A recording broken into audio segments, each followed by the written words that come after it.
So we're going to go through ways to build a level for the new 3D platformer starter kit for MonoGame. Now, as you can see, we're in Blender. Rather than building a level editor within the game, we decided that we might as well make use of a freely available one. It has all the tools you need to build 3D models, lay out levels. So there really wasn't any need to build something from scratch within the game. That is an option, of course, but it does take more manpower, more time to do that. And we want to get this pretty much set up and ready to go. So what we'll do first is we'll take a look at one of the existing levels and go through how a level is put together and what kind of systems that we actually use. So this is the first level that we get. This is level 1. I'll just expand this. As you can see, all of these are just individual meshes. Nothing really special about any of this stuff. They're just 3D meshes. All these individual meshes. So for example, let's look at this platform here. Here we go.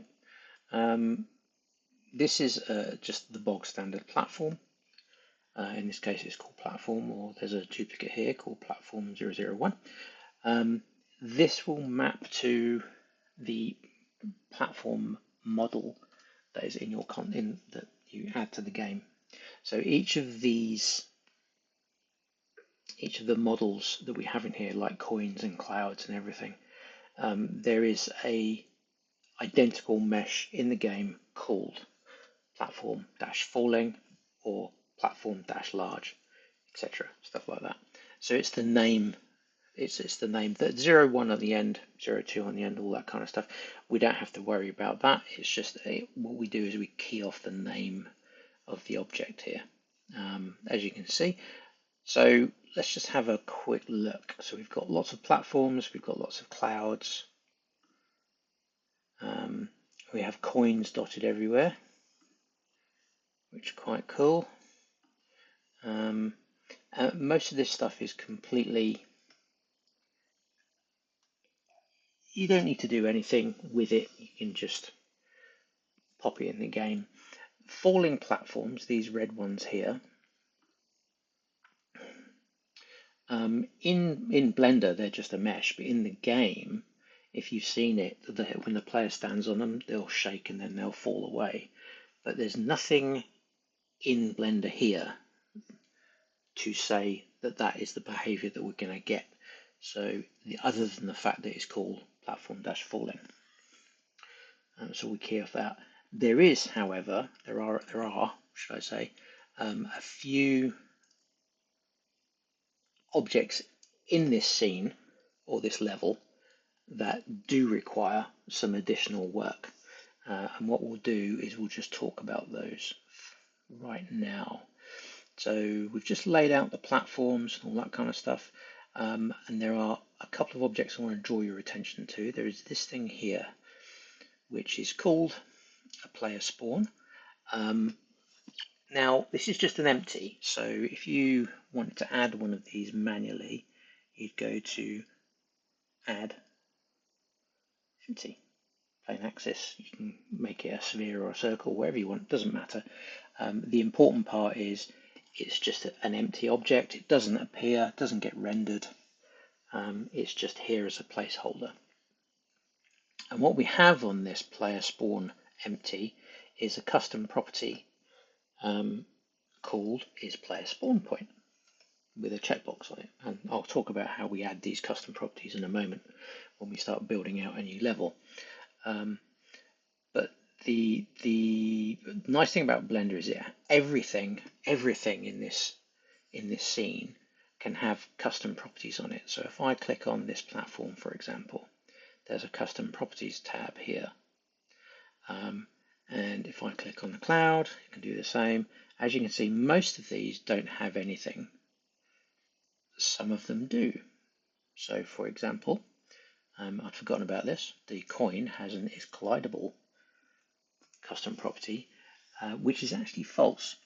So The idea behind this collidable is whether you can actually, it will stop the player movement, but hopefully we'll talk about that a little bit later.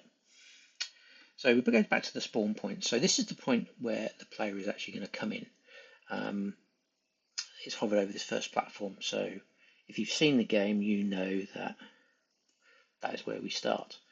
Then there's another one, which is over here, which is, again, it's an empty. And we've called this one goal.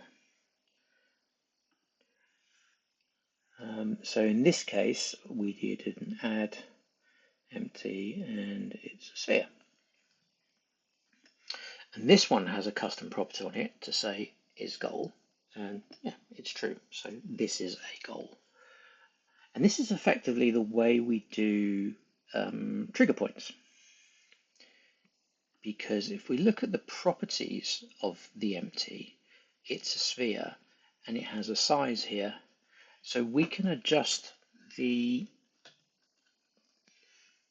how big the trigger point is, and it doesn't have to be a sphere, but it's just easier if it is, how big the trigger point is. So in this case, it's like 1 meter around this area, which is, if I go and adjust the size here, as you can see, I can make the trigger point bigger or smaller. So if I made it really big, then as soon as the player would land on this platform, it would complete the game. But what we want to do in this case is we actually want to give them time to pick up these 3 coins. And then walk over to the flag and complete the game. So again, we are using some of the properties from Blender, but the main thing here that identifies this as a goal is this custom property that we added. You could do something along the lines of, and I'll show you the script in a moment, you could do something along the lines of just detecting an empty and whether it's a sphere and then make that a trigger point. But I think the custom properties is kind of nicer. At the moment, it's a bit fiddly to add these, but hopefully we can improve that at some point. So as we mentioned earlier, obviously this coin has a custom property that is collidable. That decides whether it's collidable or not. And again, we have this flag, which that's just a mesh, and we've got some grass. Again, the grass is not collidable. So we add that property to the grass so the player can just walk through it. If we didn't do that, everything by default is collidable.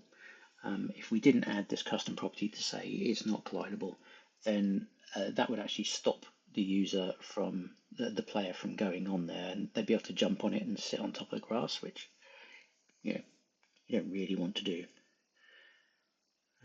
So that's basically everything you need to know from actually. So it's literally just a question of you select a thing, you duplicate it or copy and paste it. I prefer to do Shift D, which is duplicate. So we duplicate this, and then we just move it wherever we want to move it. And you can rotate it as much as you want. And if we exported this level now, we'd have this new platform, which is fine. And the way we export these levels is via a script. Now we've got this script already loaded in. It's just Python, but it uses the Blender API to examine the contents of the file that we have, the scene that we have open, and then export each system, each level. So each level is actually made up of a collection. So we have the main scene collection, which has everything in it, and then each of these is an individual collection. And the way this works is, so we grab all the collections from the scene, we check the name of the collection, and if it doesn't start with models, we'll export it. So The idea behind the models thing, I came up with this idea late in the development process. This is where we drop all the default models. Currently, all the default ones are in level 1, but in the future, in the next version that we do, we'll drop all the models in here, and then this is where you go to pick out your models and put them in. You could do fancy stuff with linked Blender files and stuff like that, but we'll just keep it all in one thing for the time being. So if we're not on model thing, we'll just check the grab the collection name. If it starts with level, that's just the name we use. Then we add it to this levels data collection. So this is just going to maintain a list of the levels that are available in this file. And then what we do, we do some interesting stuff here, is we try and grab a background property off the collection. So if I go and click on this collection here, and then we go to the collection, you'll see we have yet again another custom property. And this has a background, which is just a string collection, a string custom property that has a hex encoded color value, and we can use this to change the backdrop in the level. So for example, if I go over to here, we can see this is kind of the default color, but if you did want to change it, then you can come in here. If you do forget to add this background thing, it will try and grab it. I think it just ignores it, and you'll just get the default one that the game has hard coded. So it has this scene data that it adds in there, which will get picked up by the reader, and then we just iterate through all the objects. So this is going to go through every single object in here. It's going to grab its name, it's going to grab its location, and its rotation, and then its world matrix and its scale.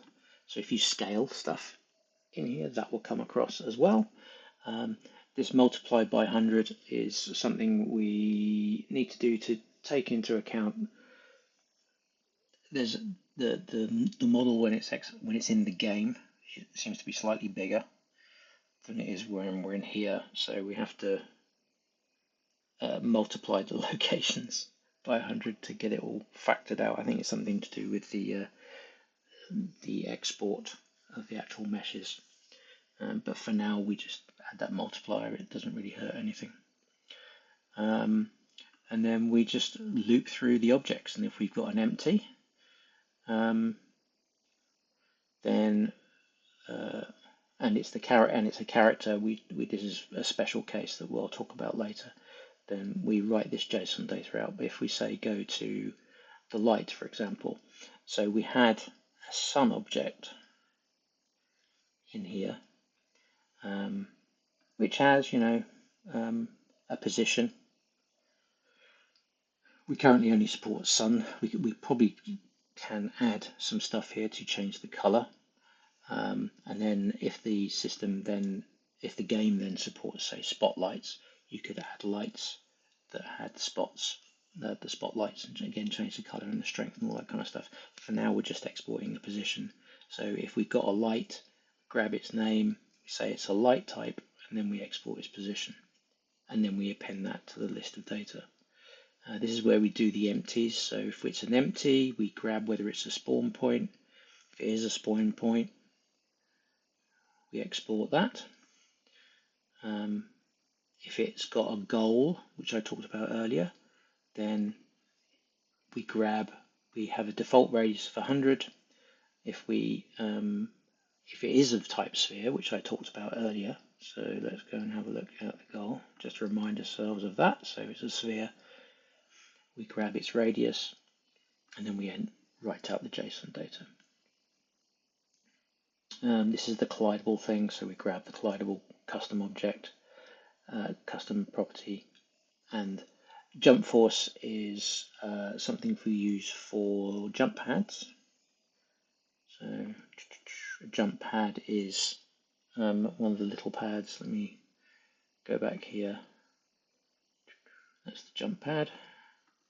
Jump pad is something we added. This is like this little pad, whereas if you land on it, it gives you a little boost in a particular direction. It will take the direction that the jump pad is angled. So if you've watched the demo, you may have seen that one of the jump pads is angled at 45 degrees. It'll fire you off in 45-degree angle, which is quite nice. And that jump force defines how powerful that is, so you can really whack that up if you really want to. And then again, we write out some of this data. So there's some interesting development that we added. This is some old code. Probably ought to take some of this off. But we added support for grabbing a path. So it's not in level 1. It's in level... Let's get rid of that. We'll go to level 3. No, we'll do 4. Level 4. I've just done the 4. So let's go into that. So we'll talk about paths for a second.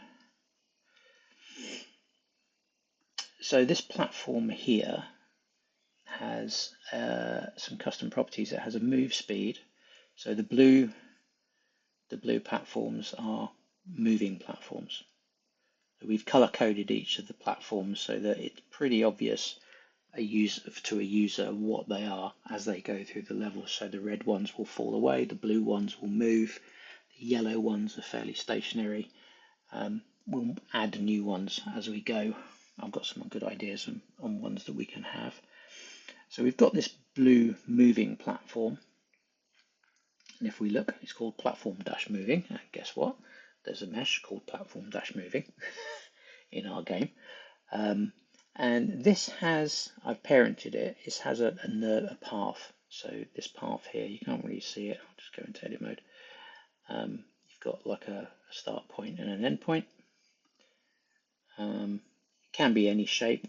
And you do this by saying add curve path. So you add the path. And then you assign this path to this platform or this mesh object. It doesn't have to be platform moving, could be any of them, could be any object actually. And you can get things to move along that path at a certain speed.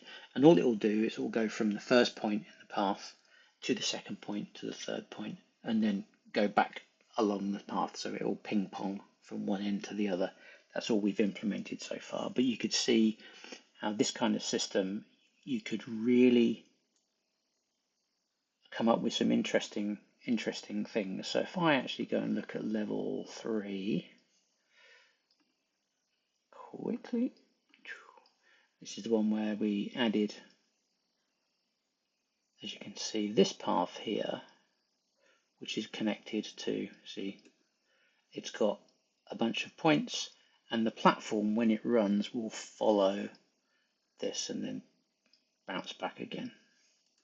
And as you can see, that's connected up to platform path 2, which is what this is called. And that's what this last bit of stuff in the script is doing. It's detecting whether we've got a custom object for a path, and then it's grabbing all the curve points and then exporting that into JSON. And then this is the point where it exports the level JSON file to the content directory. And then this is the main controlling file that has a list of all the levels. And I'll just flick over to Visual Code and actually show you what that looks like. So if we look at levels.json, you can see this has just got levels 1, 2, 3, and 4 in here. That's all that gets outputted there. And if we go, say, to level 3, you can see we've got the scene with the background. That's come from custom property. We've got the light. There's a player spawn point. This is just a normal platform. Where's the moving platform? There's the goal we just went through. There's the platform moving. It's got all the normal stuff like position, rotation, and scale. And then it's got this spline. So these are the points that it will move between and come back again. So the instance of, that's the thing that we use to define So the platform moving, if I actually go and look at the models here, you'll see that we've actually got a platform moving FBX there. So we have some code. I'll look at the code later. We'll do that in another video in the C# side of things. We have some code that will take this and map it to this particular object. So it lets you load levels, which is quite handy. We've also got, we added support recently for doing menu screens in this particular instance. So this is the menu screen. The main difference was we added a camera object. So if I look through the camera, this is what you see on the main menu when you run the game. And again, this adds a nice like interactive and not interactive but dynamic. Rather than using a still image, it just makes the menu much more interesting. And then there's a loading one, which I don't think we use. I think we do actually use, don't we?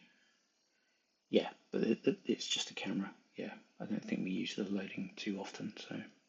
So let's go ahead and just add another level. So the first thing we do is we'll add a new collection. I'm just going to call this level 5. Let's spell that properly. Now, normally I'd cut and paste, but I'm going to do this from scratch.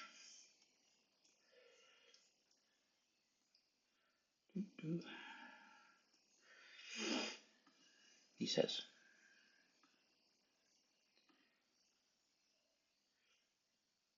So the first thing we're going to do is grab a platform, so I'll just copy that. And then come in here and we'll just paste it in. Form 12, where is it? There we go. Move that to the origin. So this is our first platform. And what we want to do is have this be the spawn point for our player. So first thing we're going to do is we're going to add an empty. Just going to make it a plain axis.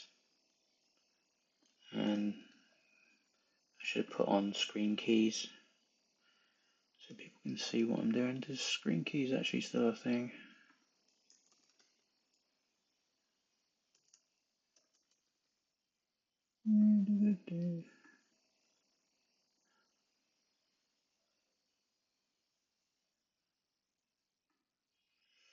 Don't know if you can actually put screen keys back on. Anyway, we'll do that next time.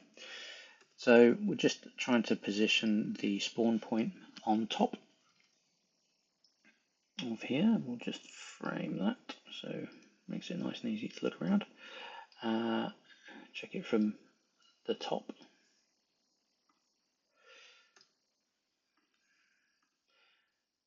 And the first thing we need to do is add a custom property to the spawn point to identify it as a spawn point.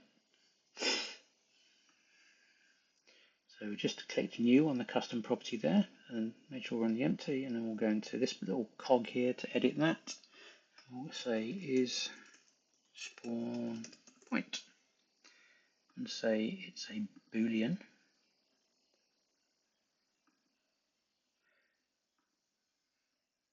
And then we can just tick it on and off if you want. And it was that easy, that's it. That's all you need to do for that, to add a spawn point. Now let's duplicate this.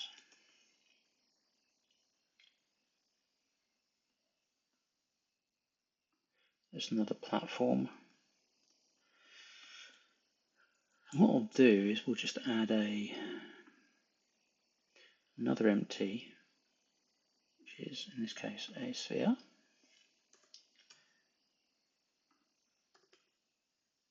Just move it over the top there. Yep, that'll do. I'm just going to call this goal. You don't have to name it. I'm going to call that spawn. player. Go back to the goal. It's an empty, it's a sphere, it's got a radius of 1 meter, so we can do 2 meters, that's a bit too big. So 0.5, that's tiny. Stick with 1, I guess. And then we'll come over here, we'll add custom property again, change it to a boolean, is goal. So yeah, that's a goal. Now that really is all you need to do to add a basic level. So if I come over here now and I export this,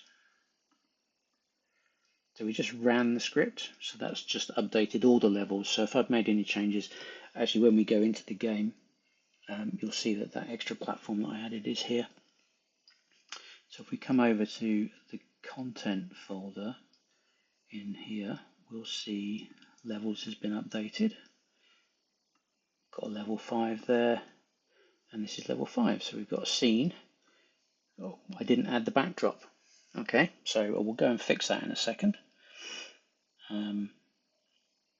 There's the spawn point, there's the platform, there's the goal. So let's go and add the backdrop. So what I need to do is need to come to the level 5 collection, click on the collection properties, not the object properties, but the collection properties. Add a new property. This one is a string property. Let me call it background. And we're going to make this, I need a nice easy, so red. I'm going to make this a really, do I want to make it red? No, I'm going to make it just blue. And then re-export. And then if we come back, that didn't update. That's because, right, yeah. So if you type in the description, that doesn't help, does it? So what you have to do is come in here and type it there, and then re-export it. There we go. So if we get to this level, it should be blue in the background if I've done my job right. So if we just change this code, so this is the code that actually starts the game. So at the moment it defaults to 0, which is what you want. But what we want to do is start off on the very last level. And let's just start this up.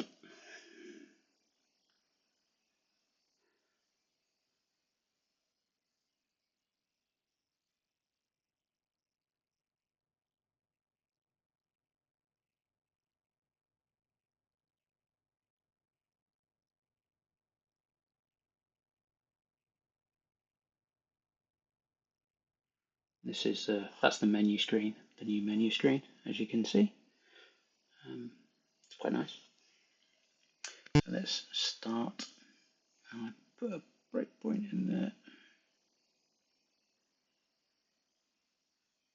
Did it not like that? I know what I forgot.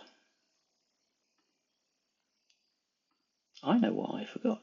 See, even people who know what they're doing forget stuff. I didn't add level 5 to the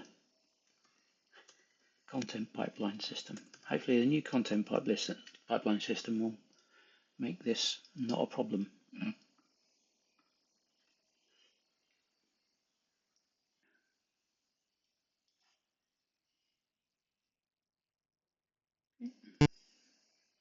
There we go. There's our blue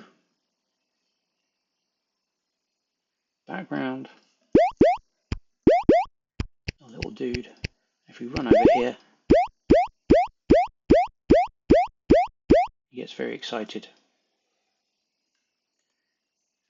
about reaching the end. So that was just a very basic introduction to how to do level editing in the Blender. I wonder if it'll do. Let's do this. Let's add. Let's go and do some stuff. Let's add a moving platform. So yeah, do we want a moving platform?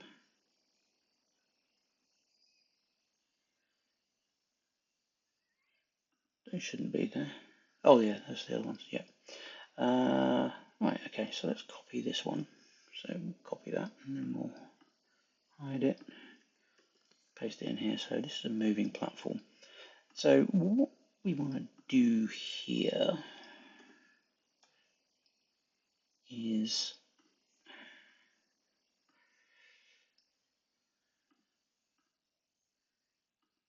I want to actually add a nice. What we're going to do is we'll add a path that will take it around here and then back again, just to show you don't have to do straight lines. It doesn't always need to be straight lines. So let's add a path. The path just adds there in the middle. So we need to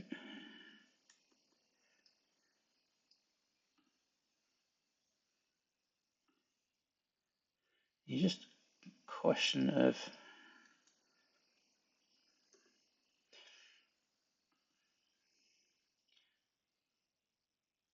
moving it and then editing it in the right way. So we actually take the points. So I find it's best not to rotate the path or anything like that. Just go in and start editing the mesh directly. So we want that one to be about there. Oh, no. That one to go out there. That one to come over here. That one to come over here. And that one to come over. Oh, I don't know. Actually, I'm going to just delete that one because we don't need it.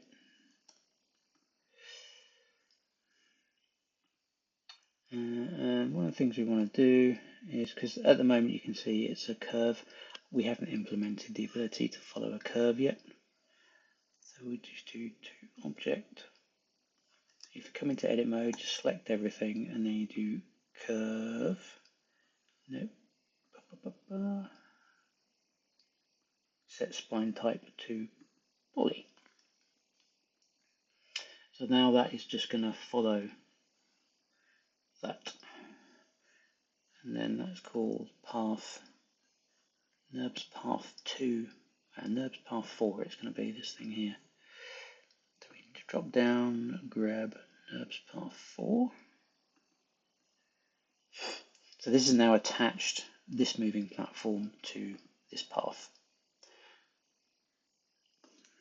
We save, and then we'll just run the script again. I really ought to add a menu bar button somewhere so you don't have to keep coming into the scripts folder.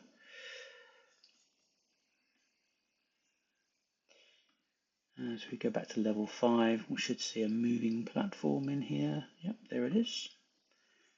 It's got all the poly points.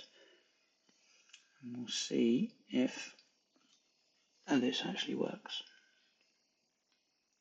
which it should do, in theory. There we go.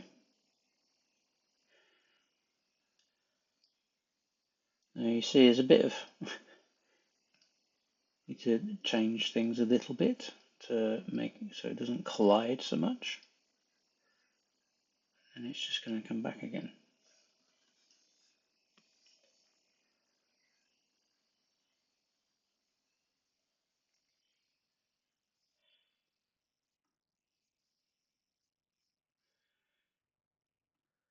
If I actually look at this from above,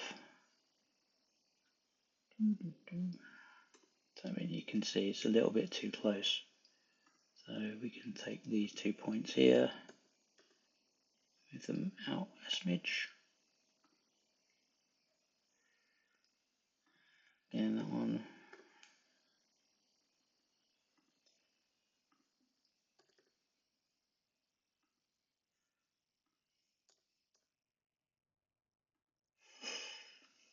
So that should fix that, and then we can come out and then we can go into the platform and make this like really quick. Oh no, max, right, okay, so the max move speed in this case, because I copied it, already had the custom property on there, but I set the max to 10, so if I do 20, so yeah, we'll do 20 on that. And then we'll export again.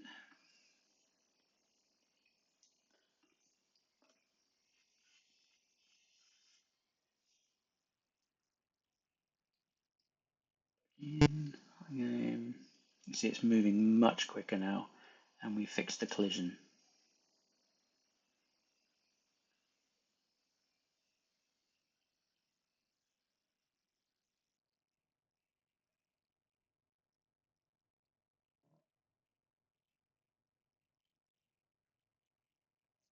So there you go. So that's a very basic introduction to making a new level for the new 3D platformer starter kit for MonoGame.